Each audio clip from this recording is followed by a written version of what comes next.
Welcome students, let's read second part of the chapter The Ailing Planet, the Green Movement's Role. One of the early international commissions which dealt inter alia with the question of ecology and environment was the Brent Commission, which had a distinguished Indian as one of its members, Mr. L.K. Jha. कहता है जो international commission बने हैं जो कि ecology और environment से इससे पहले डील करते थे, उसके अंदर भारत का एक व्यक्ति है, वो उसका मेंबर रहा है जिसका नाम मिस्टर एल के झा रहा है. The first Brandt report raised the question, are we to leave our successor a scorched planet of advancing deserts, impoverished landscapes and ailing environment. कहता इस कमीशन का एक क्वेश्चन था, ये हमेशा ये क्वेश्चन खड़ा करता था कि क्या हमें अपने उत्तराधिकारियों को, आने वाली जनरेशन्स को ऐसा प्लेनेट सौंप करके जाना है जिसके अंदर डेजर्ट्स हों, मरुस्थल हों, या इम्प्रूविस्ट लैंडस्केप जिसकी सुंदरता है वो ख़त्म हो चुकी हो, एंड एलिंग इन्वायरमेंट जिसका पर्यावरण है वो बीमार होता जा रहा हो. Mister Lester R. Brown, in his thoughtful book, The Global Economic Prospect, points out that the Earth's principal biological system are four. Mister Lester R. Brown ने अपनी एक किताब लिखी थी जिसका नाम द ग्लोबल इकोनॉमिक प्रोस्पेक्ट था. उसके अंदर वो कहते हैं कि हमारे इकोलॉजी, हमारी अर्थ के चार सिस्टम होते हैं, बायोलॉजिकल सिस्टम होते हैं. फिशरीज, ठीक है, मछलियाँ वगैरह. फॉरेस्ट है वो जंगल को बोलते हैं. Grass lands and crop lands, घास के मैदान और फसलों के मैदान बोलते हैं. And they form the foundation of global economic system, और हमारा सारा का सारा जो इकोनॉमिक सिस्टम है ये उसका आधार बनाते हैं. In addition to supplying our food, these four system provide virtually all the raw material for industry except minerals and petroleum derived synthetics. कहते हैं ये चारों जो सिस्टम होते हैं ये हमारी इंडस्ट्री को सारे का सारा कच्चा माल प्रोवाइड करते हैं, मिनरल्स को छोड़ करके और पेट्रोलियम को छोड़ करके जो कि सिंथेटिक होते हैं. In large areas of the world human claims on these systems are reaching an unsustainable level. कहते हैं हमारे कुछ एरिया के अंदर हमारा जो क्लेम है वो इतना ज़्यादा बढ़ गया है, a point where there productivity is being impaired. ठीक है, इनके ऊपर बहुत ज़्यादा भार बढ़ता जा रहा है. When this happens fishery collapse, जब ऐसा होता है तो मछलियाँ ख़त्म हो जाती हैं. फॉरेस्ट डिसअपियर, जंगल लुप्त हो जाते हैं. Grasslands are converted into baron wastelands, और घास के जो मैदान होते हैं वो एक प्रकार से बैरन का मतलब होता है बंजर भूमि के अंदर तब्दील हो जाते हैं. एंड क्रॉप लैंड्स डिटीरियोरेट, और क्रॉप लैंड्स फसल योग्य जमीनें जो होती हैं वो ख़त्म हो जाती हैं. In a protein conscious and protein hungry world, कहते हैं हमें प्रोटीन की बहुत ज़्यादा ज़रूरत होती है, सब लोग प्रोटीन चाहते हैं. Over fishing is common everyday, जिस कारण से बहुत ज़्यादा मछलियाँ पकड़ी जाती हैं. मछली पकड़े जाना बहुत कॉमन बात हो गई है. In poor countries local forest are being declimated in order to procure firewood for cooking. कहते हैं कुछ गरीब देश हैं जो अपनी रसोई के लिए, कुकिंग के लिए, खाना पकाने के लिए जो जंगल होते हैं उनके ऊपर निर्भर है. In some places firewood has become so expensive. Expensive का मतलब होता है कॉस्टली. कुछ एरियाज ऐसे हैं जहां पर जो ईंधन है वो इतना ज़्यादा कॉस्टली हो गया है that what goes under the pot now cost more than what goes inside it. कि जो हम जिस पतीले में खाना बनाते हैं उसकी कीमत, खाना बनाने की कीमत है, ठीक है, खाना पकाने की कीमत खाना खाने से ज़्यादा बढ़ गई है.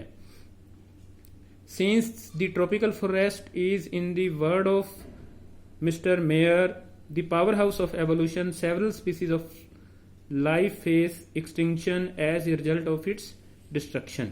कहता है मिस्टर मेयर के अनुसार जो जंगल होते हैं, ट्रॉपिकल फॉरेस्ट होते हैं, वो हमारे एवोल्यूशन का पावर हाउस होते हैं. इसी कारण से बहुत सारी स्पीसीज हैं वो लुप्त होने के कगार पर पहुंच गई हैं। It has been well said that forest precede mankind. ऐसा बहुत कहा जाता है कि जो जंगल होते हैं वो हमारे मैनकाइंड को, हमारी मानवता के विकास को आगे लेके जाते हैं। डेजर्ट्स फॉलो, और अगर ऐसा होगा जंगल कटेंगे तो मरुस्थल हो जाएंगे। The world's ancient patrimony of tropical forest is now eroding at the rate of 40 to 50 million acre a year, and the growing use of dung for burning derives the soul of an important natural fertilizer। और ऐसा भी कहा जाता है कि हमारा जो पुराने जंगल हैं वो 40 to 50 मिलियन एकड़ एक ईयर के अंदर है वो ख़त्म हो रहे हैं, ठीक है। और इसके कारण से हमारी जो जमीन है उसको जो डंग मिलती थी, ठीक है, वो कम मिल पा रही है। The World Bank estimates that a 5-fold increase in the rate of forest planting is needed to cope with the expected fuel wood demand in the year 2000। और वर्ल्ड बैंक एस्टिमेट आया है कि हमें जिस गति से हम पेड़ों को लगा रहे हैं उसके हमें 5 गुना और ज़्यादा पेड़ लगाने होंगे ताकि हमारी जो फ्यूल वुड है उसकी डिमांड है वो पूरी हो सके। James Speth, the president of World Resources Institute, said the other day. James Speth ने बोला है, जो कि वर्ल्ड रिसोर्सेज इंस्टीट्यूट के प्रेसिडेंट भी रहे हैं, we were saying that we are losing the forest at an acre a second. वो ये कहते हैं कि हम 1 सेकंड के अंदर पूरे विश्व के अंदर 1 एकड़ जंगल नष्ट कर दिया जाता है या तबाह कर दिया जाता है या काट दिया जाता है। But it is much closer to an acre and a half to a second. और ये जो जंगल काटे जाने की दर है वो लगभग अब 1 सेकंड के अंदर 1.5 एकड़ के आसपास पहुंचने वाली है। Article 48A of the Constitution of India provides that the state shall endeavour to protect and improve the environment and to safeguard the forest and wildlife of the country। हमारे कॉन्स्टिट्यूशन, इंडिया का जो constitution है उसके अंदर article 48A कहता है कि राज्य है वो इन्वायरमेंट को सुधारने के अंदर और उसकी रक्षा के अंदर, ठीक है, और वाइल्ड लाइफ और जंगलों को प्रोटेक्ट करने के लिए कदम उठाएगा। But what causes endless anguish is the fact that the laws are never respected nor enforced in India।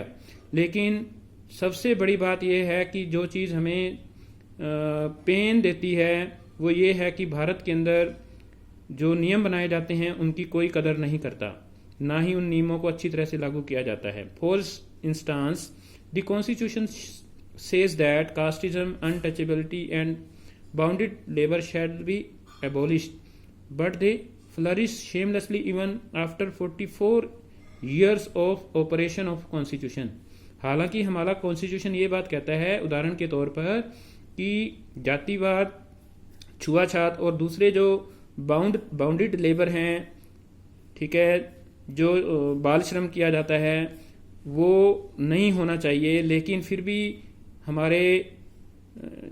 हमारी इंडिपेंडेंस के इतने सालों बाद भी, 40-50 सालों के बाद भी वो अभी भी चल रहे हैं। A recent report of our parliament estimates committee has highlighted the near catastrophic depletion of Indian forest over the last 4 decades।